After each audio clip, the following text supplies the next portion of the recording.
अस्सलाम वालेकुम नाजरीन, उम्मीद है कि आप खैरियत से होंगे।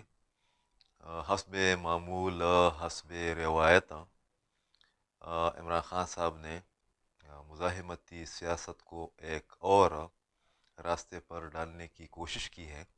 और वो कोशिश खैबर पख्तूनख्वा असम्बली या खैबर पख्तूनख्वा हुकूमत और पंजाब असम्बली और पंजाब हुकूमत को गिराने की है कि वो इस्तीफे देंगे। इसका क्या मंजरनामा बनता है ये तो बाद में पता चलेगा, इसलिए कि वो यू टर्न लेने की भी आदी है।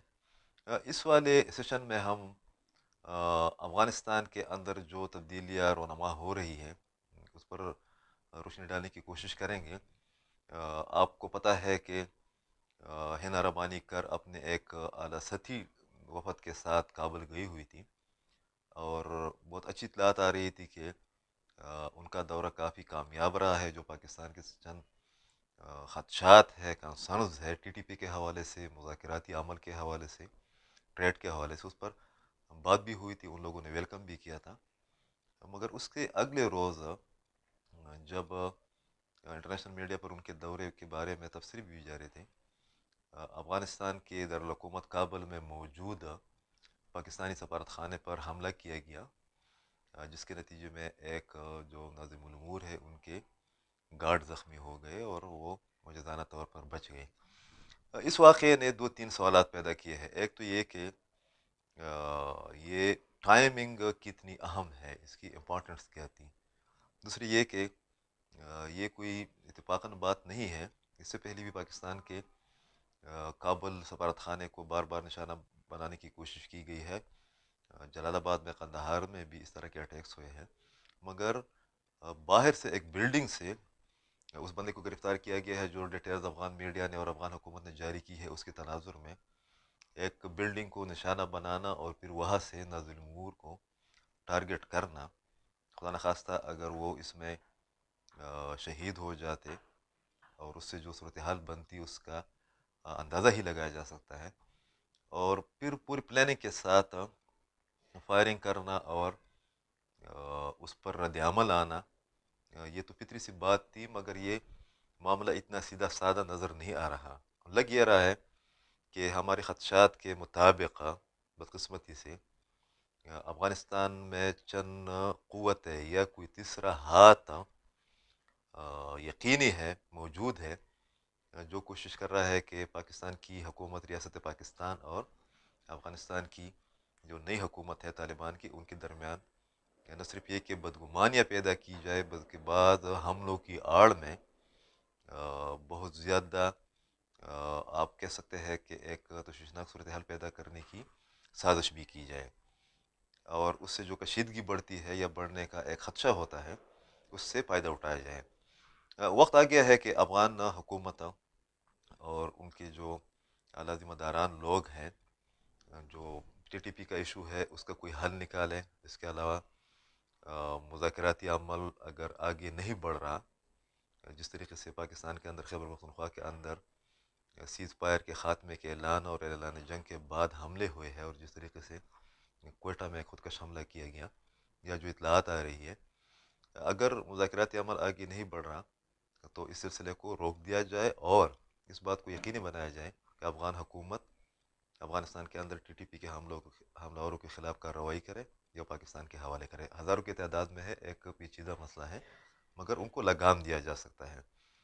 इस तासुर को भी तक़वियत मिल रही है अफ़गान हुकूमत की खामोशी से या उनकी बेबसी से, कि कहीं ऐसा तो नहीं है कि अफ़गान हुकूमत तालिबान के अपने हम ख्याल या नज़रियाती टीटीपी के लोगों को पाकिस्तान के ख़िलाफ़ एक प्रॉक्सी के तौर पर, एक प्रेशर ग्रुप के तौर पर इस्तेमाल कर रहे हैं। अगर इस तरह की सूरत हाल है तो ये और भी पेचीदा है।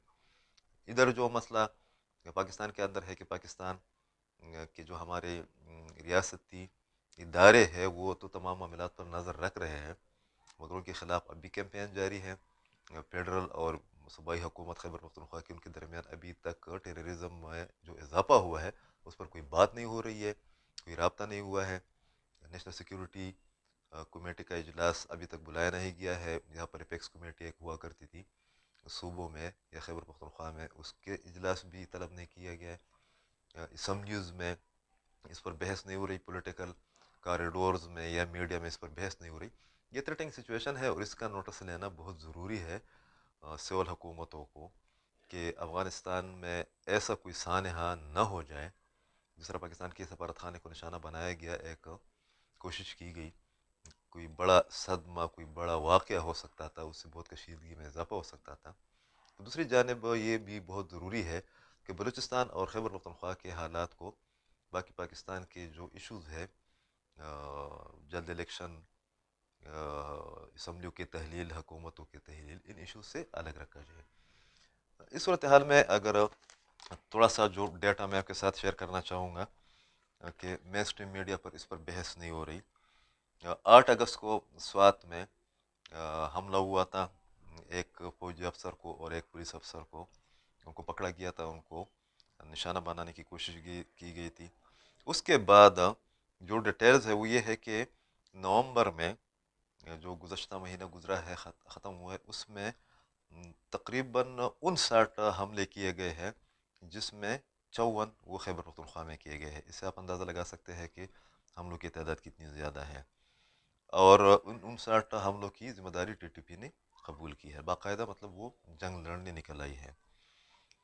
ان 59 حملوں میں خیبر پختونخوا کے 12 اضلاع کو انکلوڈنگ پشاور نشانہ بنایا گیا اور بلوچستان کے 4 اضلاع کو نشانہ بنایا گیا. اس کا مطلب یہ ہے کہ entire Pashtun belt under threat ہے، انڈر اٹیک ہے.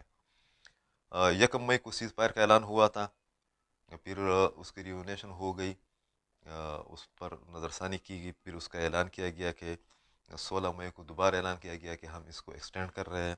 مذاکراتی عمل کا جو کہ پیچیدہ عمل تھا، ابھی مشکوک بھی ہو گیا ہے کہ اب وہ ہے بھی یا نہیں ہے. اس سے پہلے اپریل میں جو جرگے گئے تھے ان کا بھی کوئی نتیجہ نہیں نکلا، نہ کوئی بتا رہا ہے کہ اس کا کیا نتیجہ نکلا ہے. جو ایک وفد تھا جس میں 50 لوگ شامل تھے، ہر علاقے کے لوگ میں شامل تھے، کوئی نتیجہ اس کا نہیں نکلا.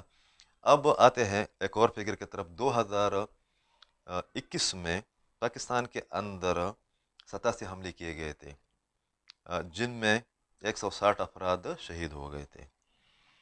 عمران خان نے اکتوبر 2021 کو مذاکراتی عمل کا اعلان کیا، جس پر بحث بھی شروع ہو گئی، اعتراضات بھی آ گئے، بعض لوگوں نے ویلکم بھی کیا.